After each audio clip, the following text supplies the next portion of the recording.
Morning students, आज हम waves का एक्सरसाइज 1 क्वेश्चन नंबर 29 से 53 डिस्कशन करने जा रहे हैं, जिसमें सभी बच्चों ने जो डाउट्स पूछा है वो है क्वेश्चन नंबर 35, 39, 40, 41, 46, 47, 48, 52 एंड 53। तो सबसे पहला क्वेश्चन आते हुए 35 क्वेश्चन हमें क्या कह रहा है, an organ pipe P1 closed eight one and. ये ऑर्गन पाइप P1 है, एक एंड पे क्लोज्ड है ना, तो यहाँ पे इसका जो फंडामेंटल फ्रीक्वेंसी होगा वो कितना होता है 1/4L है ना, गामा RT बाई एम ना, जिसको हम स्पीड V करके लिख सकते हैं। ठीक है, अब लिखा हुआ है in its first harmonic, vibrating in its first harmonic मतलब फंडामेंटल फ्रीक्वेंसी है ना, and another organ pipe P2 open at both ends. ठीक है, तो ये ऑर्गन पाइप P2, तो इस केस में fundamental frequency let's say capital F है ना, नॉट करके लिख सकता हूं, इज इक्वल टू 1/2L2, यहाँ लेंथ L1 है, into root under gamma RT by M, उसको साउंड की स्पीड लिख दिया जाए उस मीडियम में।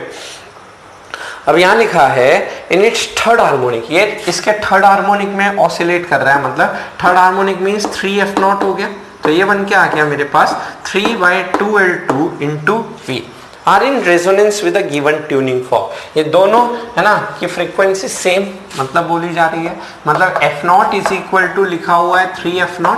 ठीक है, इनके लेंथ का रेशियो पूछा है, ratio of their length P1 and P2, तो ये बन के आया 1/4L1 into V is equal to 3/2L2 into V से V कैंसिल, यहाँ से क्या हो गया, यहाँ से आपका लेट्स से L1 है ना, या फिर आप लिख सकते हो L1 बाय L2 कितना आएगा इज इक्वल टू 2, यहाँ लेके आ गया, और 4 इंटू 3 कितना हो गया 12, that is L1 bye L2 का रेशियो कितना आया मेरे पास 1:6, देयरफॉर ऑप्शन सी हमारा करेक्ट आंसर हो जाता है। तो ये है क्वेश्चन नंबर 35 का सॉल्यूशन। आगे बढ़ते हैं क्वेश्चन नंबर 39 में, a cylindrical tube length 120 centimetre is in resonance with a tuning fork of frequency 330 hertz. If it is filling by water, then to get resonance again minimum length of water column is.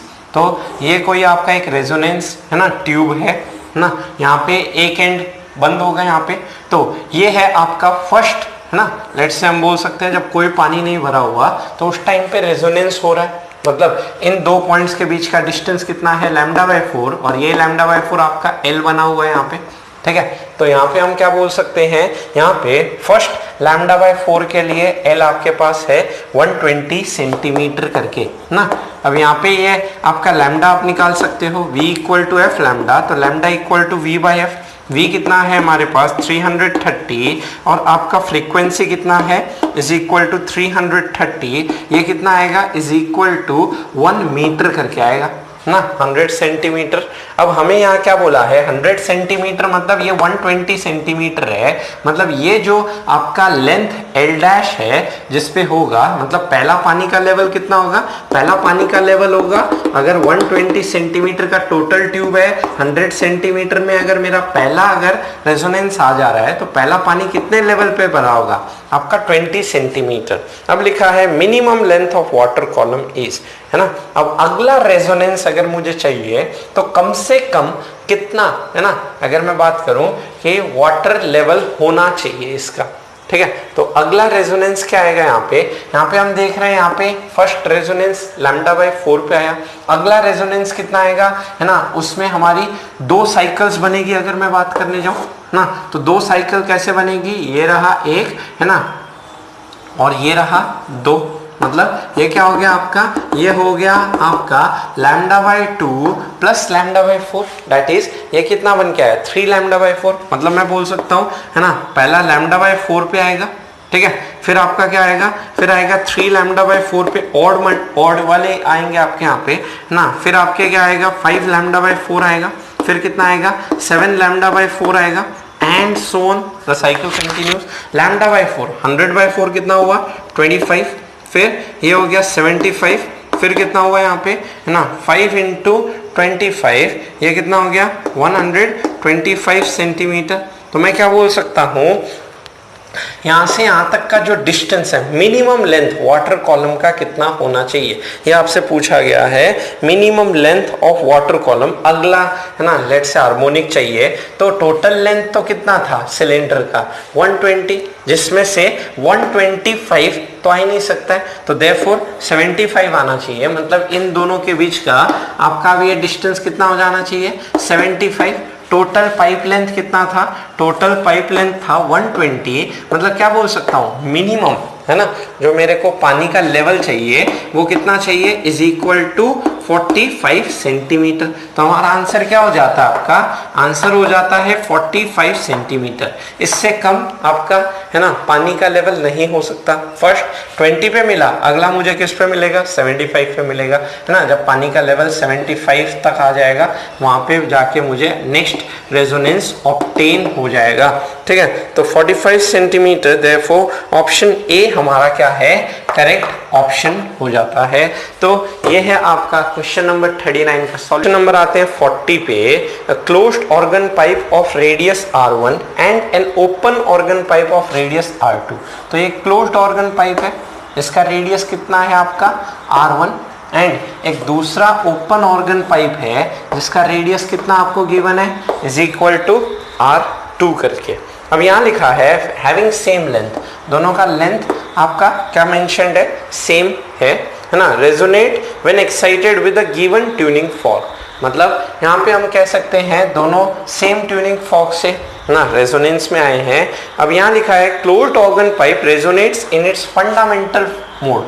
तो ये fundamental mode हमने बोला था and correction करके कुछ होता है, तो यहाँ पे आप क्या लिख सकते हो, ये ना आपका कुछ इस तरह से हम जानते हैं एंटी नोड पे डिस्प्लेसमेंट का ना, लेट्स से आपका एंटी नोड ऑब्टेन होगा प्रेशर का नोड करके। तो ये डिस्टेंस कितना हो गया आपका λ/4 करके हो गया ना। ये डिस्टेंस आपका इज इक्वल टू ये हो गया आपका 0.6 R करके हो गया, इसका रेडियस R और ये लेंथ L है ही।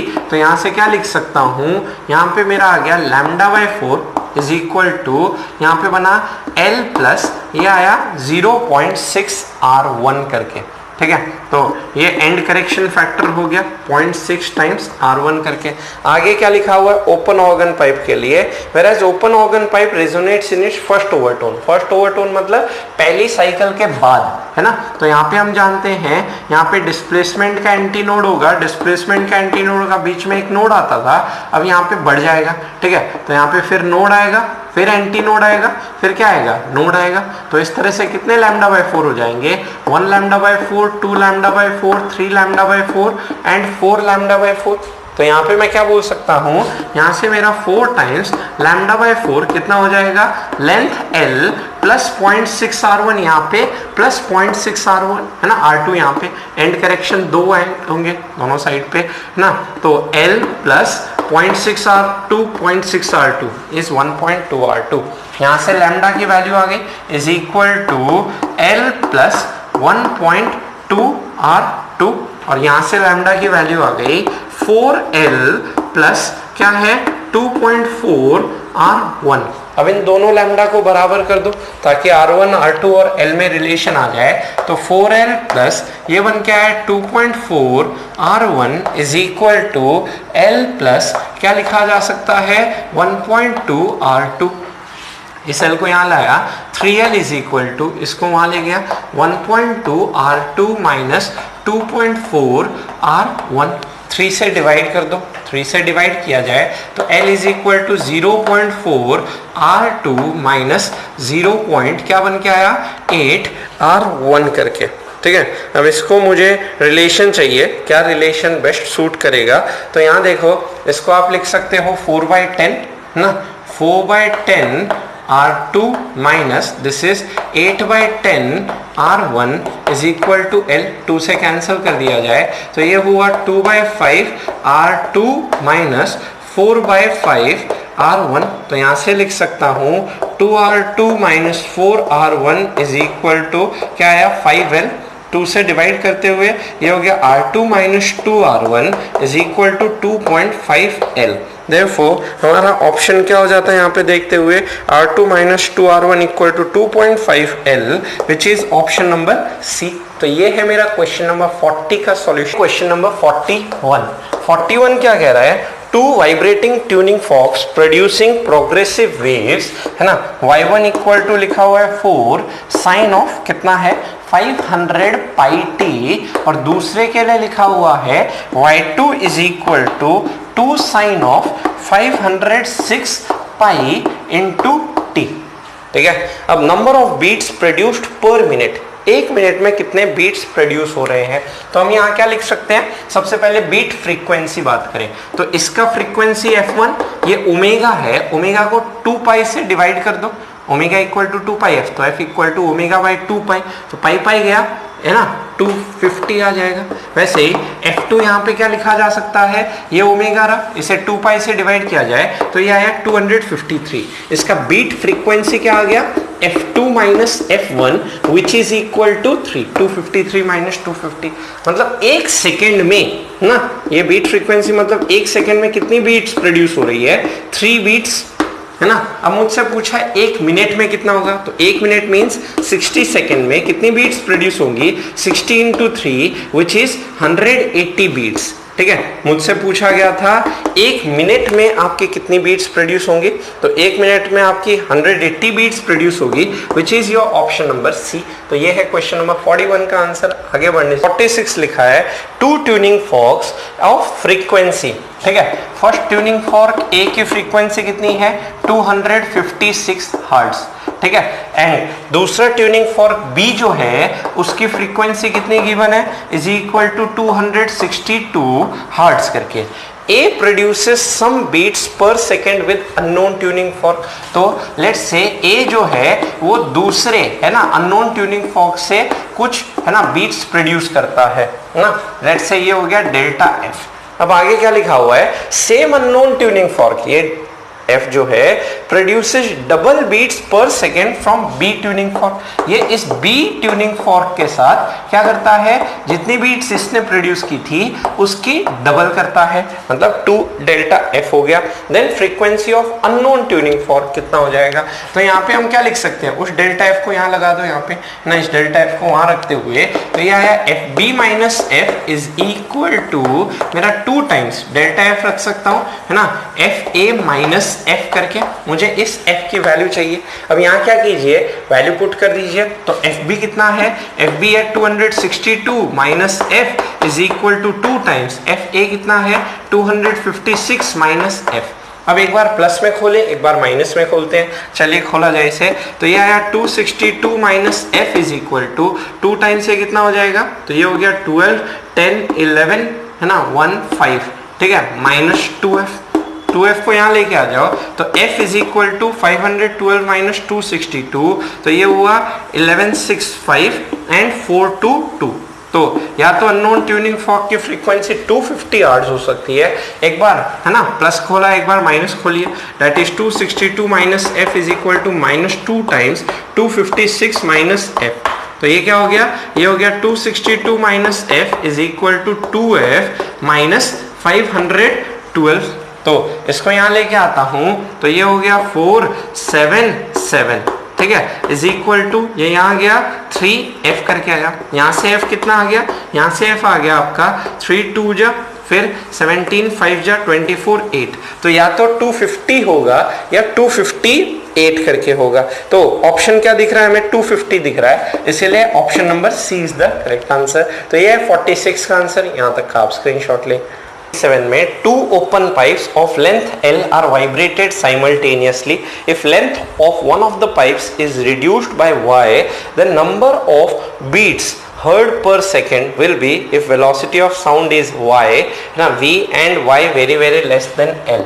तो यहाँ पे let's say पहले वाले का लेंथ L है और दूसरे वाले का लेंथ क्या बोला है, y टाइम्स डिक्रीज कर दिया, reduced by y, ठीक है। तो दूसरे वाले का जो लेंथ है उसे y से रिड्यूस कर दिया गया ना, इज रिड्यूस्ड बाय y ना। तो बीट्स कितनी प्रोड्यूस होंगी इसमें, है ना, ये हम बात करना चाहते हैं। तो number of beats produced will be, ये हमसे पूछा गया।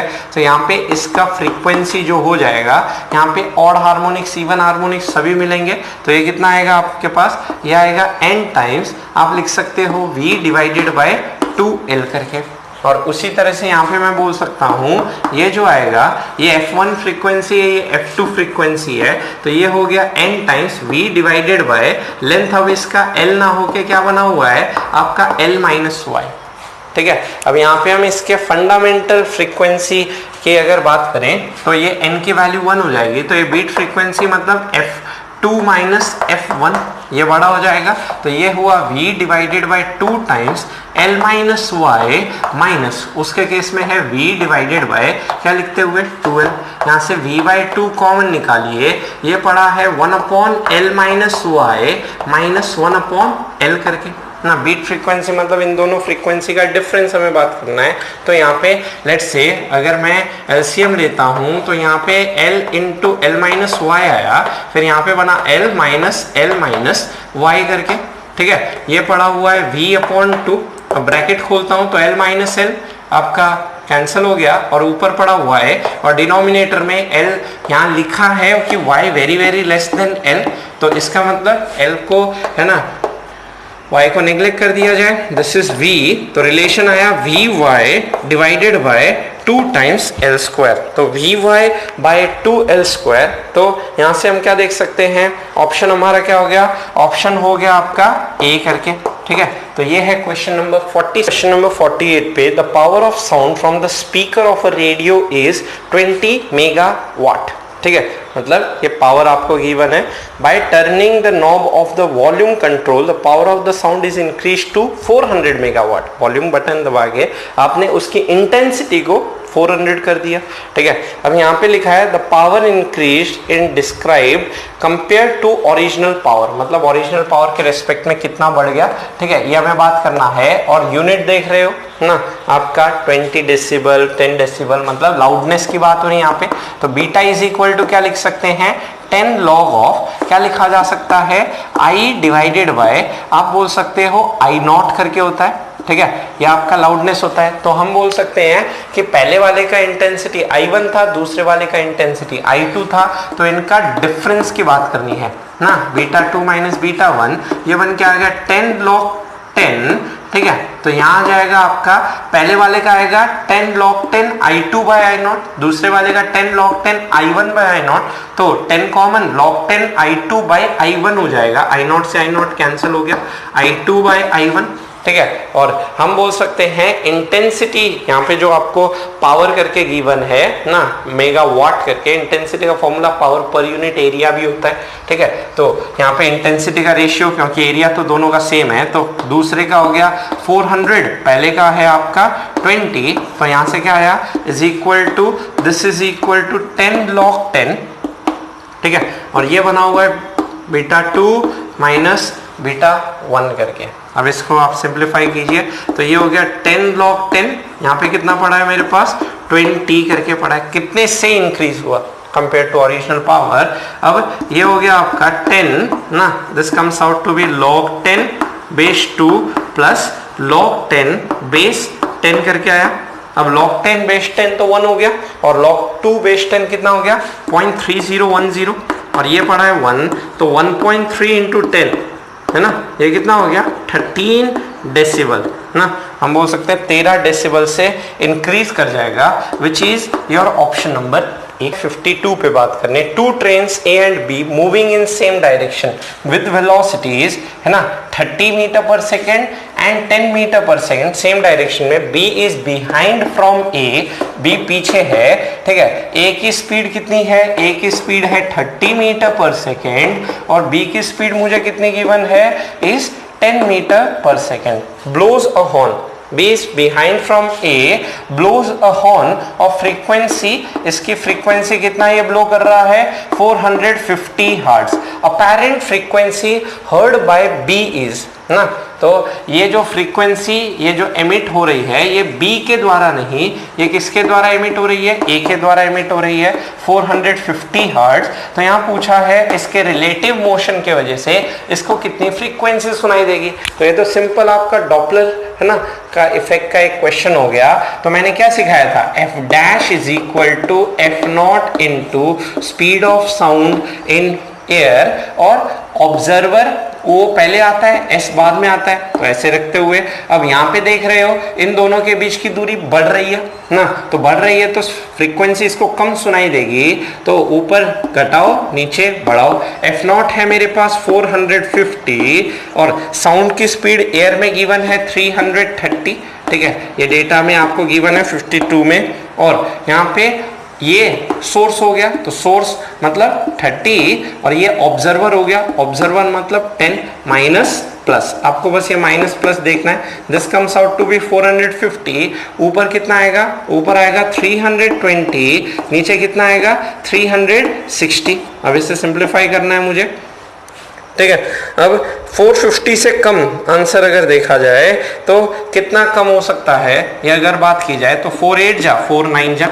ठीक है, तो 450 ऊपर है 8 नीचे है 9 9 5 जा।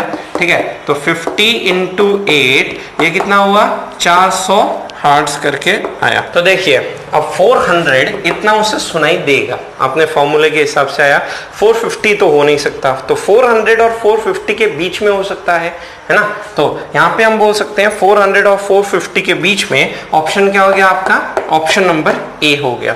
ठीक है, इससे कम तो सुनाई देगा नहीं, इससे ज्यादा ही होगा और 450 हो नहीं सकता, देखो ऑप्शन ए हो गया। तो ये क्वेश्चन नंबर 53 पे, a whistle revolves in a circle with angular velocity. एक व्हिसल है, इस सर्कल में रिवॉल्व कर रही है, एंगुलर वेलोसिटी कितनी है 20 रेडियन पर second, using a string of length कितना है, लेंथ उस स्ट्रिंग का गिवन है, मतलब उस सर्कल का रेडियस गिवन है मुझे इनडायरेक्टली 50 सेंटीमीटर, सेंटीमीटर को मीटर में लिख दो 0.5 मीटर है ना। If frequency of sound from whistle, इसकी फ्रीक्वेंसी कितनी है emitted from the source 385 hertz, what is the minimum frequency heard by an observer which is far away from the centre. ठीक है, तो इस सेंटर से जो एकदम दूर पे होगा तो फार अवे इस ऑब्जर्वर को इस सोर्स की कितनी स्पीड सुनाई देगी। तो व्हिसल अगर मैं बोल रहा हूँ एंटी क्लॉकवाइज रोटेट कर रहा है, तो यहाँ पे ये व्हिसल अवे जा रहा है और यहाँ पे ये व्हिसल क्या आ रहा है टूवर्ड्स आ रहा है। ठीक है, तो इस टाइम पे फ्रीक्वेंसी ज्यादा होगी और इस टाइम पे अवे जा रहा है, तो इस टाइम पे फ्रीक्वेंसी क्या होगी कम होगी। और ये स्पीड कितना निकाल सकते हैं, v is equal to R omega करके निकाला जा सकता है। यहाँ पे आर क्या होगा, इसके लेंथ के बराबर होगा। तो मिनिमम फ्रीक्वेंसी की बात करूं वो तब होगा जब ये whistle away from the observer होगा, क्योंकि ये डिस्टेंस बहुत ज्यादा है। तो ये f जो इसको सुनाई देगा उसको लिख सकता हूं f not, speed of sound in air that is v। Observer तो रेस्ट पे है और सोर्स की वेलोसिटी आपका लिखा हुआ है vs करके। ठीक है, आर ओमेगा। ठीक है, अब क्या, क्योंकि यहाँ मिनिमम की बात हो रही है तो ऊपर माइनस और नीचे क्या करना है मुझे प्लस। ठीक है, अब एफ नॉट कितना है, एफ नॉट जो एमिट हो रहा है इट इज 385। अब साउंड की स्पीड एयर में 340 लेने बोला है यहाँ पे क्वेश्चन में, 340 नीचे भी पड़ा हुआ है 340, ऊपर 0 नीचे वीएस की जगह आर ओमेगा, आर ये रहा ओमेगा ये रहा। तो 0.5 इंटू ओमेगा कितना है मेरे पास 20, तो 0.5 इंटू 20 मेरे पास क्या आएगा 10, दैट इज 350 और ऊपर पड़ा है 340 इंटू 385। तो ये इससे कैंसिल होता है। अब यहाँ पे इसे सिंप्लीफाई कीजिए तो किससे कैंसिल होगा, 5 से कैंसिल होता दिख रहा है मुझे ना। तो 5 से कैंसिल हुआ, नीचे आया 7। ठीक है, और ऊपर कितना हो गया है ना 5 7 जा 35, फिर आएगा 35, तो ये कितना हो गया 77 इंटू 34। 7 11 से कैंसिल करेगा तो 11 into 34 which is equal to 374 hertz. इतना मिनिमम फ्रीक्वेंसी उसको सुनाई देगा, दैट इज ऑप्शन नंबर क्या हो जाता है, ऑप्शन नंबर बी। तो ये है मेरा क्वेश्चन नंबर 53 का सॉल्यूशन, ऑप्शन बी। आगे बढ़ सब्सक्राइब कीजिए आयोटा इंस्टीट्यूट चैनल को और प्रेस कीजिए बेल आइकन को ताकि आपको मिल सके हमारा लेटेस्ट वीडियो सबसे पहले, और ये बिल्कुल फ्री है।